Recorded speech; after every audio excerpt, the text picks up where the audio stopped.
So love इस साल मेरे ख्याल में, and this actually happened to me yesterday कि मैं बैठी हुई थी, मैं सोची, मैंने कहा ये तो पूरा शो ही लव है. So it's all about love. I think एक चीज़ जो बहुत चेंज हुई है और सोसाइटी के अंदर 18 साल से, वो ये है कि पहले अगर किसी कोई लड़का लड़की साथ होते थे वो छुपे ढके रहते थे. आई थिंक बहुत सारी जब उनकी शादी हो जाती थी फिर पता चलता था. शेख की शादी हुई फिर पता चला कि जी अच्छा शादी कर ली. हाँ, बिकॉज ये सोसाइटी और इनसे डरना और ये सब अब वो वाली बात नहीं रही है. अब अगर रोमांस हो रहा है हमारी सेलिब्रिटीज में भी तो वो बहुत ओपन है उसके बारे में.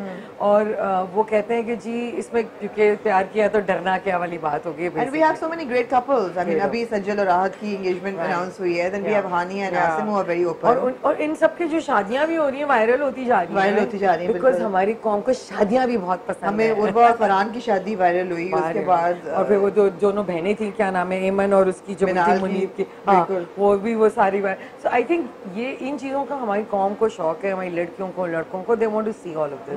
We love music. Right, music हर चीज में, फैशन में, फिल्म में. एब्सोल्युटली. आप अगर आप जाके देखें ना म्यूजिक की कैटेगरीज में, अब ओएसटीज, सुनो चंदा जैसे गाने हर जगह वो फेमस हो रहे हैं. So this is something that we decided, I mean I decided that this is what's happening.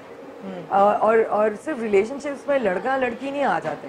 हमारे साउथ एशियन कल्चर के अंदर जो यार है आपका, जो दोस्त है, बडी है, वो हमेशा रहेगा. वो ऐसे वहां से चला आ रहा है शोले के जमाने से. धर्म, वो तो धर्मवीर हो गया, कोई भी हो गया, वो दो लड़के और उनकी दोस्ती और वो मर मिटने वाली जो दोस्ती होती है वो चलती रहती है. चड्डी बड्डी.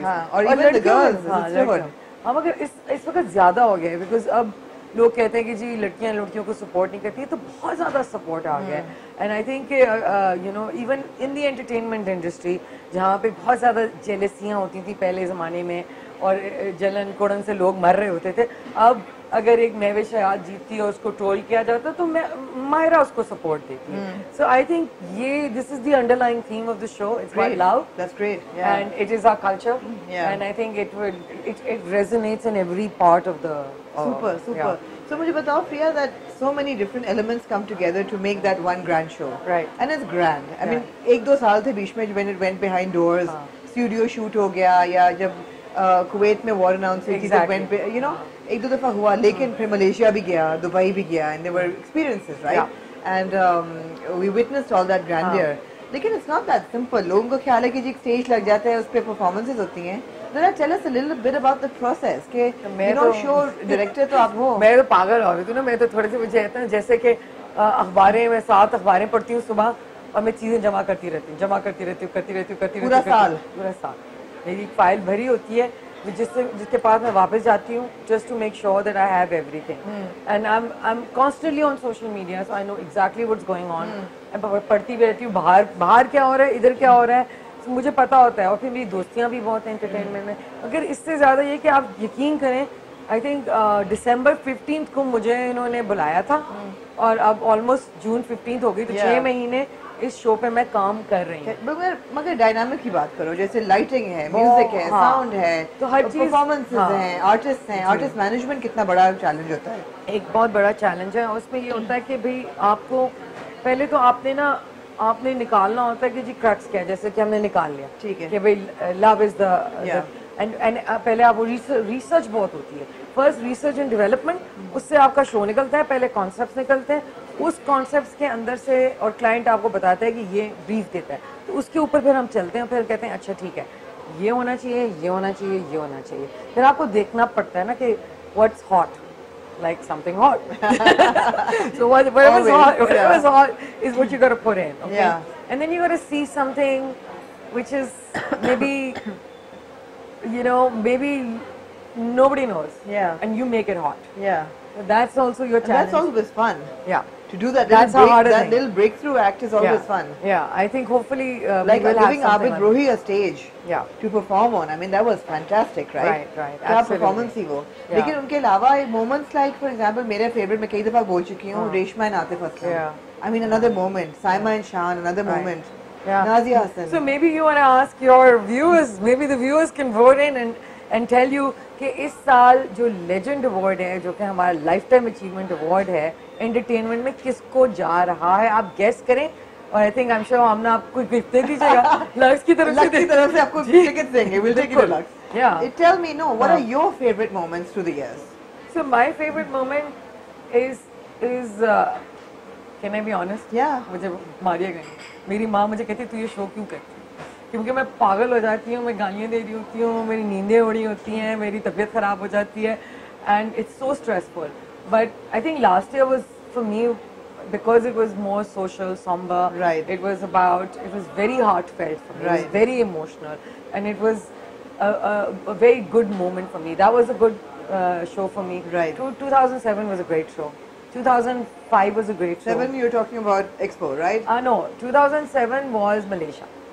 Huh. Malaysia was great. Huh. I love Malaysia. I thought Malaysia, you know, it had, because we were in a venue where we could do so many things, जो कि हमारी पाकिस्तान में बड़ी limitations होती हैं, हमें venue की limitations होती हैं, हम बहुत सारी चीजें कर नहीं पाते, वहाँ पे कोई गुम नहीं हो सकता था, वहाँ सब मौजूद थे, मुझे याद है 3 hotels interconnected थे और हर बंदा वहीं पाया जाता था, हाँ। किसी को क्यों, और सबकी मूड बड़ा अच्छा होता है, क्योंकि सब छुट्टी पे होते हैं किस्म के, और मौसम अच्छा होता है और माहौल अच्छा होता है, so I think that makes it a little bit easier for you. And I remember that you guys even gave the guest coupons for massages. Right, exactly. तो सुबह में उठती तो एक कमरे से अली अज़मत निकल रहा होता था, रात को एक कमरे से शेरू निकल रहा होता था मसाज करा के, तो it was like full on. हमें सबसे ज्यादा मजा तो उस वक्त आता था कि एक कमरे में हम लोग हर रोज अली अज़मत कमरे में पहुंचे होते थे, और वो एक और ही शो था, क्योंकि वो तीनों the 3 A's अज़मत, अली ज़फर और आतिफ एक दूसरे के गाने गा रहे होते थे। I mean those are moments for me जो कि रिकॉर्ड भी नहीं हुए ना कभी वो सोशल मीडिया पे आ सकेंगे। Maybe that's what immortalizes them actually.